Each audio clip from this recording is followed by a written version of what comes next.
Olá, queridos alunos! Uma das grandes contribuições que Bert Hellinger nos deixou foram as chamadas ordens da ajuda, que estão neste livro aqui. Ele percebeu que não basta querermos ajudar alguém. A nossa ajuda só atinge um resultado positivo se seguirmos algumas ordens. Ajudar é uma arte que pode ser aprendida e praticada. Por isso, é tão importante que os ajudantes, além de todos os estudos de uma determinada técnica, também saibam quando e como podem aplicá-la. Nós, seres humanos, somos uma espécie que depende muito de ajuda. Basta pensarmos em um bebê recém-nascido. Ele depende totalmente de cuidados para sobreviver, e isso se prolonga por anos. Outras espécies de animais tornam-se independentes de maneira muito mais rápida. Assim como fomos muito ajudados, sentimos também a necessidade de ajudar. Ao ajudarmos, estamos ao mesmo tempo ajudando os outros e a nós mesmos. Aqueles que não ajudam acabam ficando só e definham. Existem dois tipos de ajuda.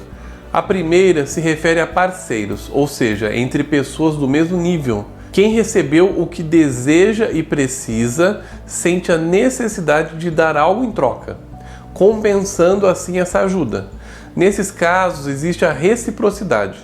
O segundo tipo de ajuda existe entre pessoas de níveis diferentes, como pais para filhos ou professores para alunos. Nesses casos, o que se recebe é grande demais para que possamos compensar.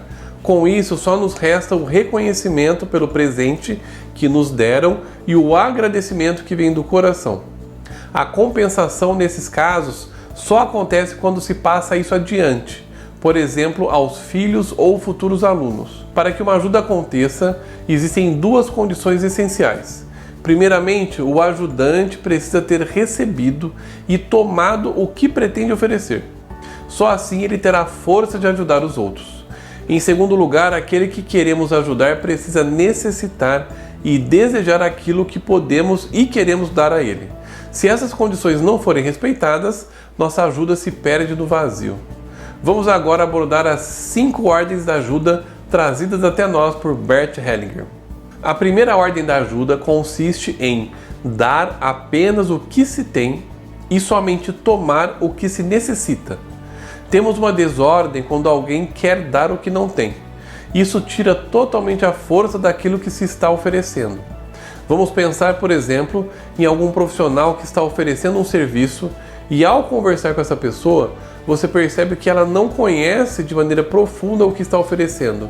Você sentiria confiante em aceitar essa ajuda? Outros exemplos são profissionais que não aplicam em suas próprias vidas aquilo que oferecem. Pensem nos exemplos. Um nutricionista obeso, um educador físico que não faz esportes, ou um constelador familiar que não busca constelações para olhar para as próprias questões. Você sentiria confiança em se consultar com um profissional desses? Novamente, um ajudante só pode dar o que ele tem, o que ele acredita, o que ele vivencia em sua própria vida. Uma desordem vem quando alguém quer tomar algo que não precisa. Isso também não tem força. Vemos isso quando, por exemplo, uma pessoa quer dar uma constelação familiar a outra pessoa de presente. Se essa segunda pessoa não precisar, se ela não tiver uma questão significativamente importante para ser constelada, essa constelação não possui força para ser realizada. Por mais que a pessoa que ganhou o presente racionalmente queira realizar a constelação. Temos também desordem quando uma pessoa exige do outro o que ele não pode dar. Nesses casos, podemos pensar em um paciente que insiste que seu ajudante ofereça um tratamento que este ainda não esteja preparado e seguro para oferecer. Essa ajuda não tem força. Para finalizar, temos também desordem quando o ajudante quer dar a ponto de tirar da outra pessoa algo que só ela pode carregar e fazer. Cabe ao ajudante mostrar os caminhos, porém somente o paciente pode se movimentar. O ajudante que, na ânsia de ajudar, faz os movimentos no lugar do paciente, ao invés de ajudar, está mantendo o paciente sem movimento. Muitas circunstâncias externas são pré-estabelecidas e inalteráveis, como uma doença hereditária ou consequências de fatos que já aconteceram. A segunda ordem da ajuda diz que precisamos nos submeter às circunstâncias e somente interferir e apoiar à medida que elas permitirem.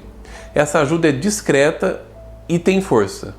Quando uma ajuda desconsidera essas circunstâncias externas, está fadada ao fracasso. Uma desordem ocorre quando o ajudante quer mudar o destino do outro pelo fato do próprio ajudante não suportar entrar em contato com aquele destino, mesmo estando em outra pessoa. Nesse caso, quando o paciente se deixa ajudar, não é porque precisa, mas porque deseja ajudar o ajudante. Isso inverte a relação. O ajudante passa a tomar e o paciente passa a dar. Temos desordem quando o ajudante quer negar ou encobrir as circunstâncias ao invés de olhá-las juntamente com aquele que procura ajuda. O querer ajudar contra as circunstâncias enfraquece tanto o ajudante quanto o paciente. A terceira ordem da ajuda diz que o ajudante precisa se colocar como adulto perante um outro adulto que procura ajuda. Ocorre uma desordem quando o ajudante quer ajudar como os pais ajudam seus filhos, ou inversamente, quando o paciente busca os pais do ajudante. Se isso acontece, o ajudante entra na posição dos pais do paciente e acaba o decepcionando. O ajudante não deve permitir que o paciente, que é adulto, faça reivindicações como uma criança a seus pais. O ajudante também não deve tratar o paciente como uma criança para poupá-lo de algo que ele precise carregar. A quarta ordem da ajuda diz que a empatia do ajudante deve ser menos pessoal e mais sistêmica. Cada indivíduo é parte de uma família e somente quando o ajudante o percebe assim é que ele pode enxergar o que o paciente realmente precisa e a quem ele talvez deva algo. O ajudante só percebe realmente seu paciente quando o vê junto com seus pais, ancestrais, parceiro e filhos. Com isso, o ajudante deve buscar oferecer sua ajuda não somente ao seu paciente, mas ao sistema do seu paciente. A quinta ordem da ajuda diz que o ajudante deve amar a cada um como é, por mais que seja diferente dele mesmo.